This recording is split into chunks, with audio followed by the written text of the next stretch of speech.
Hi guys, welcome back to my channel the mom spot by Jyoti. I wish कि आप सब लोग अच्छे से होंगे, खुश होंगे एंड हेल्दी होंगे। सो अगर आपने इस वीडियो पे क्लिक किया है तो might be you pregnant and expecting a baby. First of all congratulation to all of you. So आज की जो वीडियो है वो होने वाली है बहुत स्पेशल, क्योंकि आज की वीडियो में हम डिटेल में डिस्कस करने वाले हैं कि if you are in the third trimester of your pregnancy, like 7, 8 month or 9 months, so what precautions you have to take, what all are the points which you need to be extra careful for these points during the third trimester of your pregnancy. So without wasting much time, let's get started. But video को शुरू करने से पहले अगर आप channel पर नए हैं, आपने चैनल को इसके पहले भी देखा हुआ है लेकिन चैनल के सब्सक्राइब बटन को अभी भी हिट नहीं किया, देन आप लोग मेरे चैनल के सब्सक्राइब बटन को जरूर हिट कर लीजिए ताकि आप लोग मेरे आगे आने वाले वीडियो को मिस ना करें। साथ ही दिए हुए बेल आइकन को भी प्रेस कर लीजिए ताकि आपको मेरे सारे आने वाले वीडियो के लेटेस्ट नोटिफिकेशन इजीली आपके फ़ोन पे मिल सके। तो चलिए वीडियो को शुरू करते हैं। सो प्रेगनेंसी का जो थर्ड ट्राइमेस्टर होता है, लाइक लास्ट के 7, 8 एंड 9 मंथ होते हैं, वो बहुत ज़्यादा क्रूशियल होते हैं। तो आपको इस टाइम पे थोड़ा एक्स्ट्रा कॉशियस होने की ज़रूरत होती है। ऐसा बोला जाता है जो फर्स्ट ट्राइमेस्टर होता है, थर्ड ट्राइमेस्टर होता है, उसमें आपको थोड़ी सी ज़्यादा प्रिकॉशंस लेनी पड़ती, ज़्यादा केयर करनी पड़ती। जो सेकंड ट्राइमेस्टर होता है वो बहुत ज़्यादा स्मूथ होता है, उसमें आप आराम से एंजॉय कर सकते हो अपनी प्रेगनेंसी जर्नी को। बट जैसे ही आपका थर्ड जो ट्राइमेस्टर है वो स्टार्ट हो जाता है तो आपको कुछ चीज़ें हैं, कुछ पॉइंट्स हैं जिनका ज़्यादा ध्यान रखना पड़ता है, ज़्यादा केयरफुली उन चीज़ों को कंसिडर करना होता है। तो कौन कौन सी ऐसी चीज़ें हैं उस बारे में आज हम बात करने वाले हैं। तो सबसे पहला जो पॉइंट है वो मैं आप लोगों के साथ में डिस्कस करने वाली हूँ कि जैसे आपका थर्ड ट्राइमेस्टर स्टार्ट हो जाता है तो आपको अपना जो सॉल्ट का इंटेक है वो कम कर देना है। वैसे आपको आपके जो गायनेकोलॉजिस्ट हैं वो ऑलरेडी सजेस्ट करेंगे कि अब आपको जो सॉल्ट है अपने फूड में वो थोड़ा सा कम मात्रा में लेना है। बट अगर उन्होंने आपको सजेस्ट नहीं किया है तो भी आप अपने जो खाने हैं उसमें सॉल्ट की मात्रा को थोड़ा सा कम कर सकते हैं, क्योंकि अगर आप ज़्यादा सॉल्ट लेंगे खाने में तो आपका जो बीपी है वो हाई हो सकता है। एंड हाई जो बीपी है वो थर्ड ट्राइमेस्टर में थोड़ा सा रिस्की होता है, डेंजरस होता है। It can lead to the preterm delivery. अगर आपका बीपी बहुत ज़्यादा हाई हो जाता है तो आपकी प्री टर्म डिलीवरी करनी पड़ सकती है। तो वो सारी कंडीशंस ना अराइज हो उसके लिए आपको ध्यान देना है कि आपको अपने सॉल्ट का जो इंटेक है वो फूड में कम कर देना है। तो आप थोड़ा सा जो नॉर्मल हमेशा सॉल्ट खाते हैं उससे आप थोड़ी सी कम क्वांटिटी में सॉल्ट अपने फूड में डालें। साथ ही अब जैसे आप कर्ड वगैरह ले रहे हैं, छाछ ले रहे हैं, सैलेड वगैरह ले रहे हैं, उसमें आप ट्राई करें कि आप अवॉइड कर दें। अगर सॉल्ट को अवॉइड कर सकते हैं या तो फिर आप जो पिंक सॉल्ट आता है ना उसका यूज़ करें, क्योंकि वो ज़्यादा हेल्दी होता है। बट आपको ध्यान रखना है कि सॉल्ट का इंटेक थोड़ा सा थर्ड ट्राइमेस्टर में कम कर दें। नेक्स्ट पॉइंट है जो मैं आप लोगों के साथ में डिस्कस करने वाली हूँ वो है कि आपको अपने शुगर का इंटेक भी अब कम कर देना है। वैसे आपके जो गायनेकोलॉजिस्ट हैं वो ऑलरेडी सजेस्ट करते हैं कि अब आपको जो शुगर एंड सॉल्ट दोनों का इंटेक है वो कम करना है।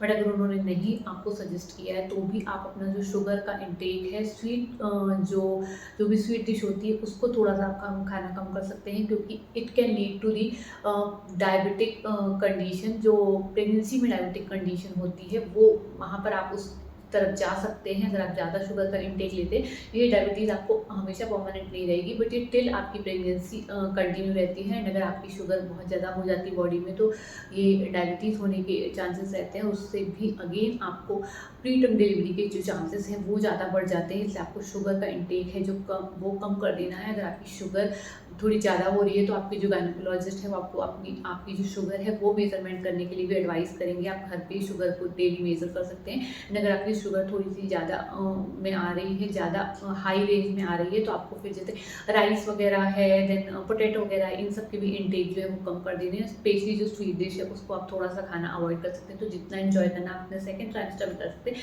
बट थर्ड ट्राइमेस्टर एक ऐसा टाइम होता है जहाँ पे आपको थोड़ा सा एक्स्ट्रा प्रिकॉशन लेके चलना पड़ता है ताकि आप के जो प्री टर्म डिलीवरी है उसके चांसेस इंक्रीज ना हो। तो आपको अगेन आपका शुगर का जो इंटेक है उसको भी लिमिटेड क्वांटिटी में या कम से कम कर देना है अपने थर्ड ट्राइमेस्टर में। नेक्स्ट इज आपको ट्राई करना है कि आप जितना हो सके सर्दी, खांसी एंड वायरल इन्फेक्शन से दूर रहें, specially in your third trimester.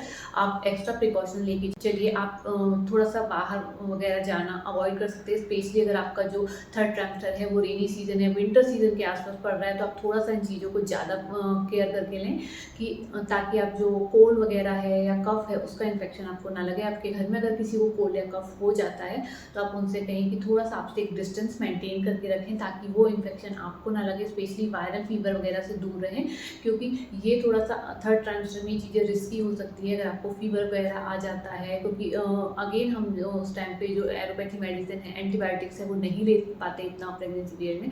तो आप ट्राई करें कि आप इन सारी चीज़ों से दूर रहें, ताकि आपका जो थर्ड ट्राइमेस्टर है वो स्मूथली निकल जाए एंड आपको किसी भी कंडीशन में वहाँ पे ना जाना पड़े जहाँ पे आपको प्रीटर्म डिलीवरी के चांसेस जो हैं वो बढ़ें। तो नेक्स्ट जो सबसे इम्पॉर्टेंट पॉइंट है वो आपको बेबी की जो मूवमेंट्स है उस पर फोकस रखना है, उस पर ध्यान रखना है। आपको गायनेकोलॉजिस्ट ऑलरेडी सजेस्ट कर देते हैं कि आपको इस टाइम पे जो मूवमेंट है उनका ध्यान रखना है। हर 2 से 3 घंटे 4 घंटे के बीच में बेबी के मूवमेंट आपको फील होने चाहिए। अगर आपको बेबी के मूवमेंट फील नहीं हो रहे हैं तो आपको थोड़ा सा बैठ के केयरफुली फोकस करना है कि मूवमेंट हो रहे हैं कि नहीं। आपको थोड़ा सा स्वीट खाना है, थोड़ा सा रिलैक्स करना है। अगर फिर भी मूवमेंट फील नहीं हो रहे तो आपको तुरंत अपने गायनेकोलॉजिस्ट को कंसल्ट करना है। आपको बिल्कुल भी यहाँ पे रिस्क नहीं लेना कि थोड़ा और वेट करते हैं। अगर आपको ऐसा लग रहा है कि 7-8 घंटे हो गए, आपको बेबी की मूवमेंट बिल्कुल भी नहीं समझ में आ रहा है, तो आपको तुरंत अपने डॉक्टर से कंसल्ट करना है, क्योंकि ये पीरियड बहुत ज़्यादा क्रूशियल होता है। इसलिए आपको इस चीज़ का एकदम स्पेशल ध्यान रखना है, specially in your end of 8 month and in your whole 9 month. आपको बेबी की जो मूवमेंट है वो बहुत जल्दी फील होते हैं।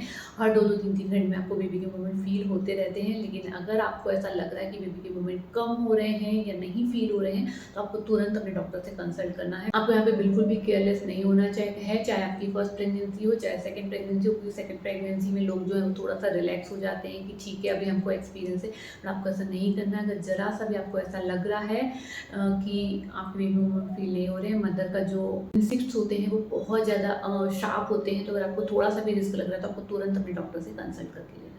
नेक्स्ट जो पॉइंट आपको कंसिडर करना है वो ये है कि आपके जो भी मेडिसिन वगैरह चल रहे हैं, जो भी प्रोटीन विटामिन्स वगैरह की मेडिसिन चल रहे हैं, वो आपको डेली लेने हैं विदाउट एनी फेल। आपको ऐसा नहीं करना कि ठीक है तो थर्ड ट्राइमेस्टर में आ गए, 1-2 दिन मेडिसिन मिस हो गए, आपको ऐसा नहीं करना। तो जो भी आपके फॉलिक एसिड वगैरह चल रहे हैं, जो भी आपके कैल्शियम वगैरह के आयरन के मेडिसिन चल रहे हैं, प्रोटीन पाउडर वगैरह ले रहे हैं, आपको सब कुछ आपको बराबर से डेली एज पर जो भी आपका रूटीन है उसके हिसाब से लेना है। एंड आपको बिल्कुल भी केयरलेस नहीं होना है। ऐसा नहीं है कि 2-3 दिन मेडिसिन स्किप कर दी कि अब तो बस डिलीवरी की डेट पास आ गई, तो जब तक आपकी डिलीवरी नहीं हो जाती तब तक आपको सारी जो प्रिस्क्राइब मेडिसिन है वो डेली टाइम पर लेनी है।